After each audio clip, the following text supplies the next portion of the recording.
Hello and welcome to Bentech DIY. This channel is dedicated to people on a tight budget. I'm not a mechanic, I'm just a car owner sharing practical tips to help you save money so you can use your extra budget for your family's more important needs. In the last 7 days, I had my oil changed at Shell.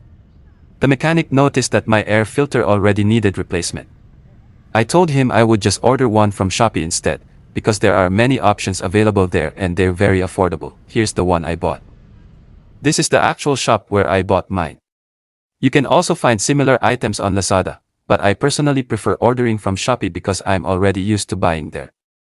I'll place the actual shop in the orange basket. If you tap more, you'll also see other products there, practical items that are really useful for our cars. For beginners and those who want to start doing DIY, in this video I'll show you how easy it is to replace the air filter on a Mitsubishi Mirage. This guide is applicable to both the hatchback and the G4 models from Mitsubishi Motors. Mura lang, no? Okay naman to, no, kaysa sa hindi mo palitan. Pero syempre iba yung yung texture pag sa sa kasa, no. Kaya lang yung presyo syempre mas mahal. No, alisin ko na yung filter nito, no, air filter.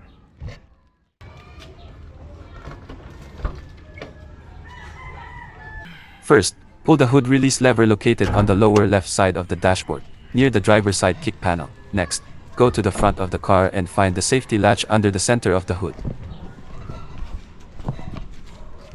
Push the latch to the left or upward, then lift the hood carefully.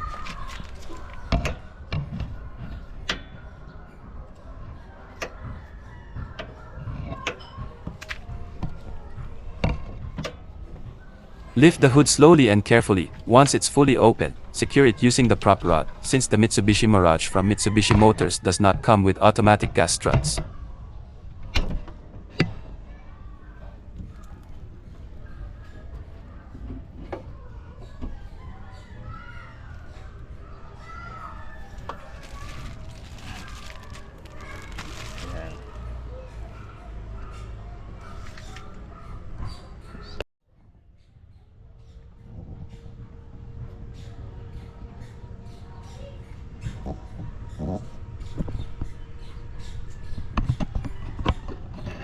Release the clips.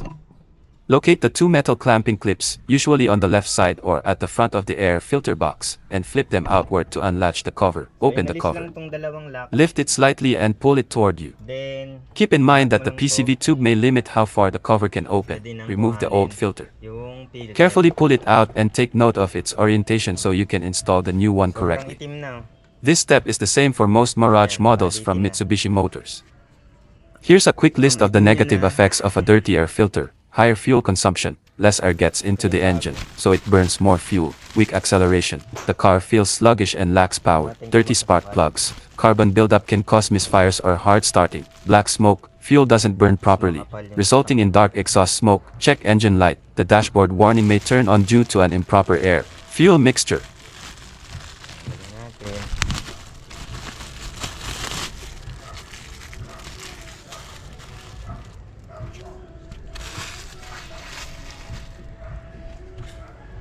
Then ang lagay niyan pag ganon.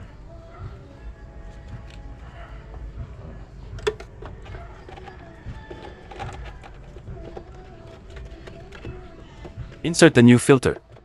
Slide it into place. It should fit perfectly in only one direction, usually with the rubber seal facing up and the pleats facing down. Close and secure the cover. Lower it back into position, making sure the rear tabs are properly aligned. Then snap the two metal clips back into place to lock it securely.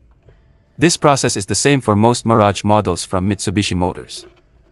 By the way, my car is over 10 years old now. Most of the important but simple parts for my Mitsubishi Mirage, I buy from Shopee. We all know how expensive parts can be at the dealership. However, for critical components, especially those related to the engine, like belts, clutch linings, engine mounts, and so on, it's always better to use genuine parts for safety and reliability. For more simple and budget-friendly DIY tips, subscribe to Bentech DIY. Don't forget to like this video and hit the notification bell so you won't miss the next one.